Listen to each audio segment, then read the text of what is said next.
sport, les cabanes, de l'escalade. On a fait reconnaître les faunes. On a fait de la course d'orientation. Au VTT. On a cherché des insectes.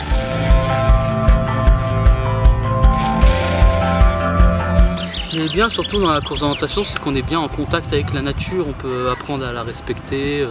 On profite de la nature en s'amusant, c'est bien. On se perd aussi, mais on s'est perdu non, mais on s'est retrouvés. On a survécu, voilà. Bon, là on a la carte, mais on a travaillé avant sur tout ce qui est qu'est-ce qui peut être un repère, comment repérer le nord, le sud avec la boussole, mais aussi si jamais sans la boussole. Donc voilà, réussir à regarder un peu ce qui se passe autour de chez soi. Et puis après on a fait des activités plus axées naturalistes, découverte d'espèces, amphibiens, papillons, empreintes. Donc ça c'est apprendre aussi à observer quand on se déplace dans un milieu naturel, qu'est-ce qui est vivant là où je me déplace et voilà, avoir un regard assez nouveau sur la nature et voir que c'est riche, qu'il y a une grosse diversité autour de chez soi. On était tout aussi, on voyait les beaux paysages. J'aime bien, c'était les fleurs et puis j'aime bien la forêt parce qu'il y a des belles choses. Les nénuphars. Les nénuphars sur les trucs des étangs. L'air fraîche, on sent le vent, plein de bonnes choses. C'est calme, on entend les oiseaux, les rivières, on voit des plantes, des nouveaux arbres, des nouveaux oiseaux qu'on ne connaît pas.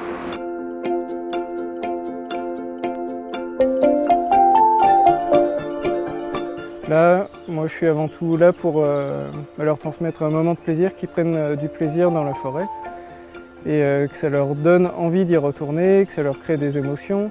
On a trouvé une île. Avancez pas trop. Ah bah voilà.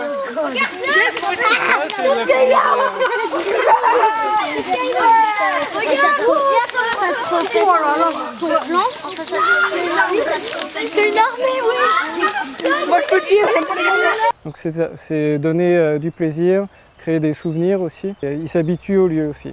Il y a un rapport entre la forêt et eux qui se crée. On a un environnement ici qui est très agréable et c'était l'occasion finalement de les sensibiliser d'abord à l'environnement, à notre patrimoine naturel. L'idée c'est de les amener sur des chantiers comme ça, des chantiers nature, pour qu'à un moment donné ils aient cette coupure avec l'électronique et puis qu'ils se rapprochent un petit peu de nos valeurs d'antan, on va dire. Bah oui, parce qu'on n'a pas l'habitude de faire ça chez nous. Et puis là, on était tous en groupe, que chez nous, on est tout seul. Ils ont vraiment appris à travailler ensemble et puis et savoir donner pour le village aussi. Et puis, Faisant ces animations, c'est justement à la fois de découvrir le sport et la nature en même temps. Et on leur demandait le respect des parcours, ne pas jeter de papier, de chewing-gum. Le but, c'est de montrer aux élèves qu'il y a plein d'acteurs au sein de la montagne vosgienne, aussi bien des acteurs économiques, des gens qui viennent pour le loisir, des gens qui viennent pour la protection de l'environnement, etc. Et donc, on n'est pas tout seul en forêt, en montagne. Et donc, il faut faire en sorte de concilier tout ça et de pouvoir tous ensemble profiter de notre belle région.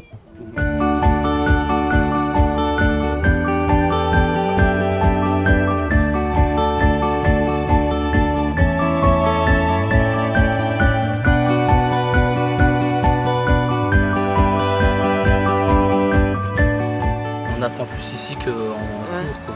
Il y a plus d'espace et il y a plus de difficultés. Puis on est dans la nature, donc en classe, on est dans une salle de classe, donc c'est pas pareil. Ça nous change des cours. Oui. On fait des cours, mais sur la façon nature, c'est mieux. Oui, on apprend des choses. C'est cool.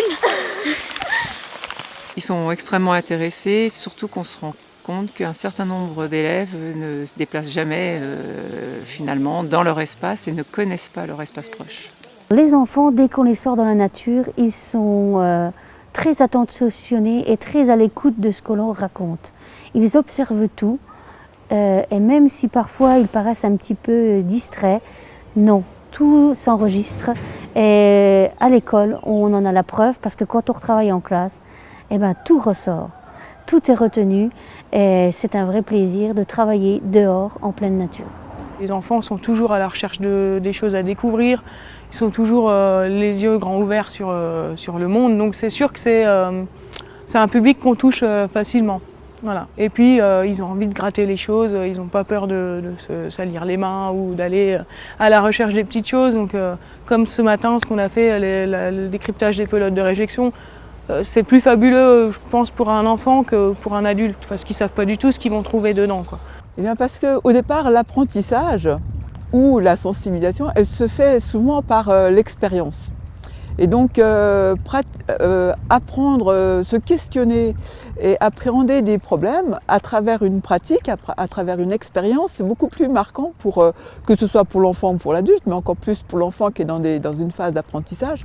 Et donc notre attente, c'est à la fois donc, de sensibiliser les jeunes au fait qu'ils sont dans un environnement à préserver, que la pratique d'une activité sportive parfois peut avoir des conséquences négatives sur cet environnement-là.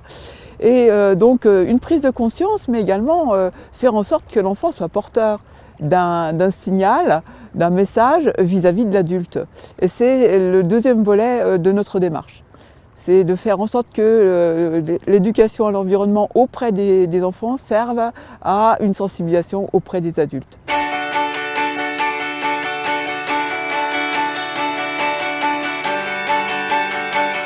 Il faut parler tout doucement parce qu'il y a des animaux et il ne faut pas les danger. Il ne faut pas les effrayer.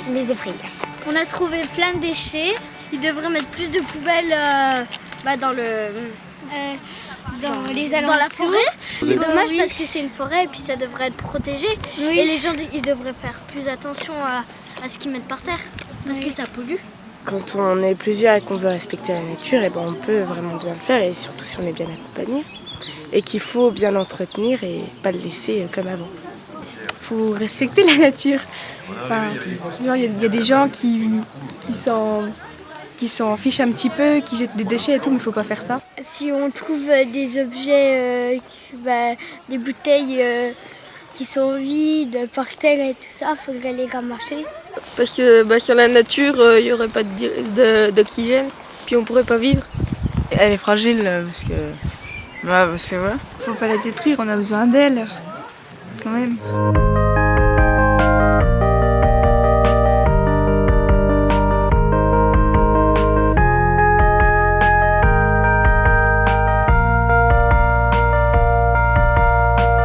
Étant donné qu'on est en pleine montagne, il n'y a pas forcément besoin d'aller très loin pour découvrir des écosystèmes qui sont vraiment très particuliers. La nature est une belle chose de la vie.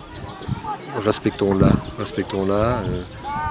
et profitons de toutes ces beautés, parce que tous les jours, il y a une découverte nouvelle dans la nature et il suffit d'être observateur et respectueux.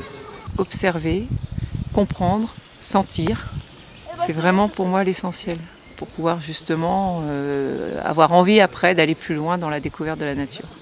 C'est vraiment d'inciter les jeunes en fait à réfléchir, à se questionner, à se positionner, à prendre conscience qu'ils ont des idées intéressantes, qu'il y a des problématiques autour d'eux qui peuvent amener leur pierre à ces problématiques. Si vraiment on sort de là avec des jeunes qui se disent « Ah bah tiens, voilà, moi ça me donne envie de m'impliquer dans telle ou telle action, même de temps en temps, modestement, ça m'a éclairé sur tel ou tel problème. » Il faut toujours être curieux de nature et plus on aime la nature, mieux on la protégera. Et c'est vraiment de prendre conscience des enjeux et du rôle qu'on a chacun d'entre nous.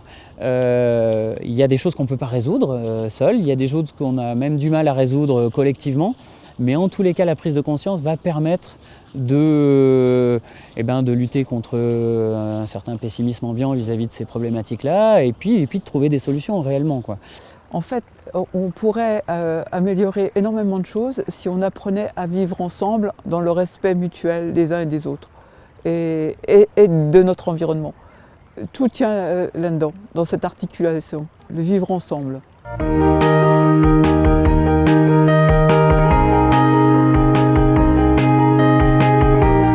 Faire en sorte que à travers je dirais, le prisme de cette démarche-là, on puisse toucher l'ensemble des acteurs du territoire, tout en étant vraiment soucieux de préserver des espaces extrêmement sensibles.